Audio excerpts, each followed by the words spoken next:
নলবাৰী জিলাৰ অন্তৰ্গত বিহামপুৰ গাঁৱৰ ক্ষুদ্ৰ খেতি বৰ্ণী চুবুৰীৰ ৰাইজৰ জ্বলা যন্ত্ৰণা।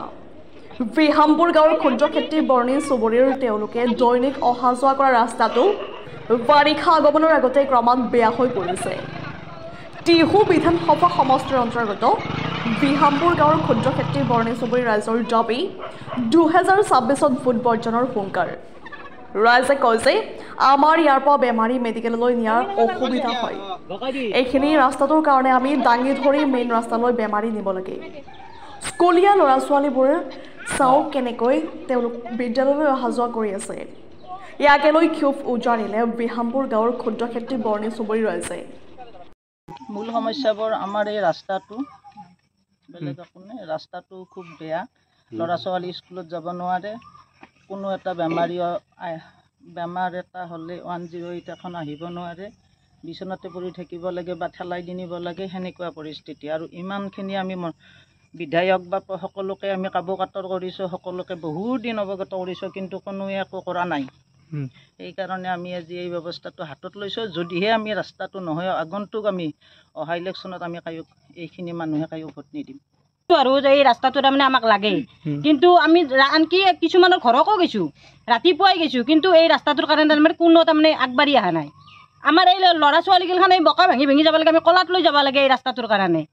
সেই গতিকে আমি অনুৰোধ কৰিছোঁ যাতে এই ৰাস্তাটো হয়, তাৰে কাৰণে আমি অনুৰোধ কৰিছোঁ। আৰু যাতে আগন্তুক বিধানসভাৰ এই যাতে ৰাস্তাৰে আগতেই যাতে ৰাস্তাটো হয়, যদি কিন্তু এই ৰাস্তা নহয় কিন্তু আমি কিন্তু আগন্তুক ইলেকশ্যনত কিন্তু আমি ভোট নিদিওঁ।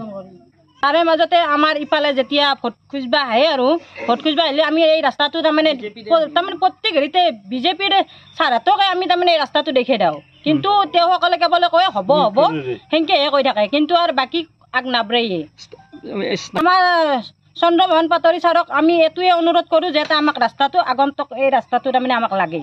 কাৰণ ল'ৰা ছোৱালীগিলাখান তাৰমানে স্কুলত যোৱাৰ কাৰণে তাৰমানে আমাৰ বহুত অসুবিধা হৈছে। বাকীখিনিতো কথা নকওঁৱে, বাকী গাড়ী মটৰখিনি আমি কথা নকওঁৱে, কিন্তু ল'ৰা ছোৱালীখিনি যাতে আমাৰ ভালকৈ যাব পাৰে তাৰে কাৰণে আমাক ৰাস্তাটো লাগিছোঁ। জিলাপক আমি নমস্কাৰ জনাইছোঁ।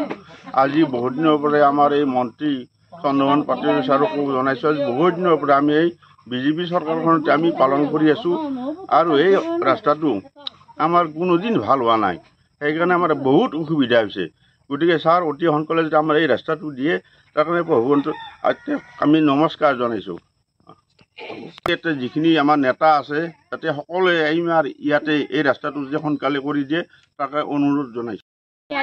ইহঁতক স্কুলৰ পৰা আনিব লাগে, কিমান মানে কষ্ট পায় ইহঁতেও। স্কুলত যাব লাগে বা জোতা মোজা ইমান লেতেৰা হয়। আজি ডাঙৰীয়াসকলে যদি ইয়াতে বাস কৰিলে হয়, তেখেতসকলে গম পালে হয় মানে কেনেকুৱা পৰিস্থিতিত আমি চলি আছোঁ। আমি এতিয়া মানে চলি ফুৰি গম পাইছোঁ মানে কেনেকুৱা এটা ৰাস্তাত আমি এনেকুৱা ক'তো যাব নোৱাৰোঁ, ক'ৰ পৰা আহিব নোৱাৰোঁ, কিমান কষ্টত থাকিব লগা হৈছে। সেইকাৰণে মন্ত্ৰী মহোদয়ক অনুৰোধ কৰোঁ যাতে আমাৰ ৰাস্তাটো মানে বনাই দিয়ে। আৰু মোৰ নাম শ্ৰী বিশা দত্ত। মই এই ৰাস্তাটো স্কুলত যাবতে মোৰ বহুত কষ্ট হয়, বহুত খচিব লাগে। ৰাস্তাটো বেয়া, স্কুল যাওঁতে দিগদাৰ হয়। নমস্কাৰ, মোৰ নাম শ্ৰী অংশুমান দত্ত। মোৰ গাঁওখনৰ নাম হ'ল ক্ষুদ্ৰ খেতি বৰ্ণী। আমি স্কুলৰ পৰা এতিয়া আহিছোঁ, কিন্তু আমাৰ হাতে বহুত কাপোৰ চাপোৰ কষ্ট হয়, আমাৰ কাপোৰো লেতেৰা হয়, তাৰমানে আহাতে বহুত কষ্ট হয়। আৰু বোকা খচি খচি যাব লাগে, আহাতে খচি খচি আহিব লাগে, বহুত কষ্ট হৈছে। স্কুলত গালিও খাওঁ, আৰু ঘৰত আহি মা দেউতাৰ গালিও খাওঁ। সেইবাবে জোতা মোজা লেতেৰাও হয়, আৰু ৰাস্তাটোও লেতেৰা, স্কুলতো যাব নোৱাৰোঁ, এইখিনি খোজকাঢ়ি যাব লাগে।